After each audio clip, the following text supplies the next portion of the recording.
everybody, and welcome to my channel, Thrifting.Adventures.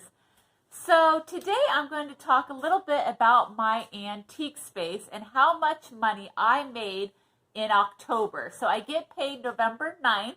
I've been really busy, so I just picked up my check. But I'm just going to break it down on what I sell, what makes me money, and give you some advice on what you can be selling to make you a little bit of extra cash if you're interested in opening an antique space.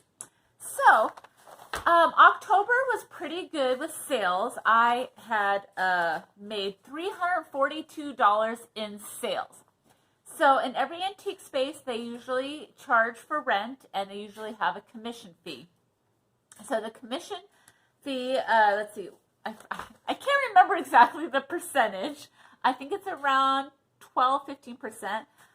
So I had $342 in sales. My rent is $145, and my fees were $51.42, which gave me $146.38 profit. That was in a check that was given to me for the month of October. And it doesn't seem like a lot, but I don't sell bigger items. I sell a lot of little items.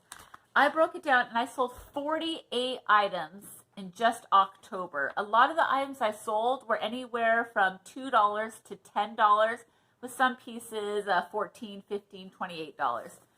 And it does add up. How much time do I spend in my space? I probably should spend more, but I'm very busy. I spend about 5 to 6 hours a month fixing up my space, moving things around, cleaning it, bringing more items in, and all of that. So if you break it down, I make around $20 to $22 an hour of the work I do. It doesn't take long to tag my items.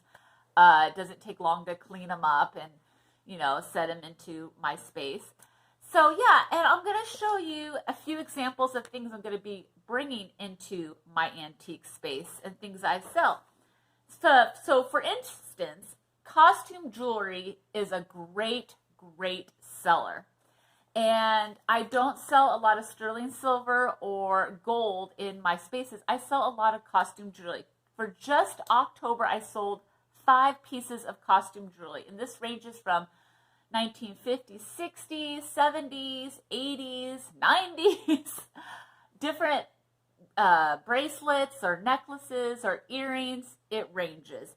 Example of what I'm going to be putting in my space is this 1960s floral little sequined choker necklace. I'm going to be pricing this for $12. I don't think it has a name brand on it. It's just costume jewelry. But that would be great for a holiday wear, if, with a black little dress or something you want to get a little fancy with. Another is this faux gold deer brooch. I actually sell quite a few brooches, probably at least a couple a month. And I'm just going to be pricing this about $7 or $8. I sell a lot of fun earrings. So I'll be selling these little dangly earrings, and I think they're pretty modern, but they're really fun. This one's kind of tangled up, and I'll just be selling those for around $5. So that does add up, and that goes towards my rent, or if I've made the rent, goes towards, my money that I take home. Another thing I sell really well is fun little cups, like Garfield says, "I'm not one who rises to the occasion." And this is really cute. It was originally from McDonald's, and it's from the 1980s, or it could be the 90s. It's made, I think, USA, probably the 80s.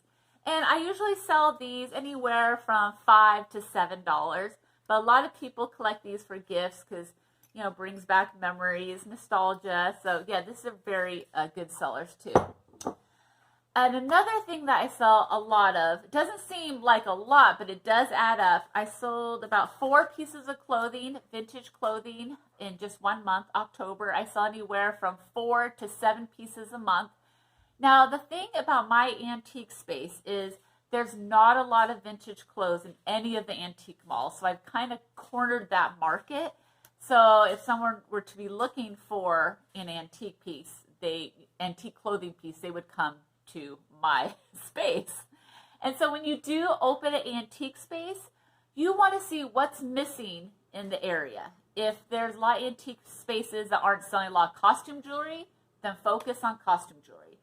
If the spaces are missing a lot of Western wear and there's a need for it, then focus on Western wear, because you don't want your space to look like everybody else's space. It just makes for major competition. You know, your sales are going to go down because you're competing with the space next to you. So you want to be unique in what you sell and fill that need in the area that you have your space in. Here's an example of a little kid's vintage sweater. 70s raised, I'm not sure. There's no tag.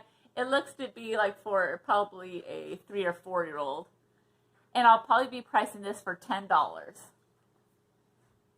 And a lot of the items that I find, I pay sometimes pennies for items. I get them at the Goodwill outlet. I get them at thrift stores when they're 50% off. I rarely ever pay a few dollars for an item. So my profit's pretty high. When I've made $145 in a check, about $120 of that is profit. Another thing I have here is this full, I can't even see how long it is, full length vintage homemade floral apron. And it ties in the back. I just washed it. And I'll probably price this anywhere from $12 to $14. I haven't decided yet. If you guys have an opinion on what I should price these items, just let me know. Another yellow apron. And I found these at the Goodwill outlet. I paid about 50 cents each because it goes by the pound. So if I were to price these at between $12 and $14, you can see how much profit I'm making. Another cute item I found, 1980s or 90s, is this cute little black corduroy skirt. There's the back. And a way you can tell is looking at the tag. It has a definitely 80s, 90s look to it. Just looking at the font. It says Signature Imports, 100% cotton. And I'll price that around $7. That's another item I found at the Goodwill outlet. This will probably go in the summer because it's very floral.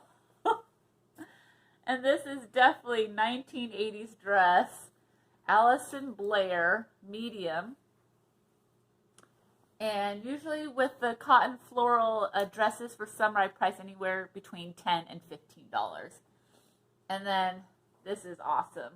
Chanel Paris. And I think this is a knockoff because the tag says nutmeg. But this is definitely from the 80s. It's a sweatshirt. I'll probably price that around $20. So you can see these lower price items add up and, you know, make me a great check for extra groceries or gas. And so when you are starting antique space, don't ignore the cheaper stuff. Don't ignore the costume jewelry and the fun vintage clothes and the little funny cups, because $5, you know, over 100 times really adds up. So yeah, I hope this advice helps you if you are opening an antique space. If you have any questions, then comment down below. And if you're interested in any more videos like this, definitely comment down below. So yeah, if you enjoyed this video, give me a thumbs up. If you want to watch more videos of mine, then subscribe to my channel. And if you never, ever want to miss a video, then you have to ring that bell. All right, until next time, see you later. Bye.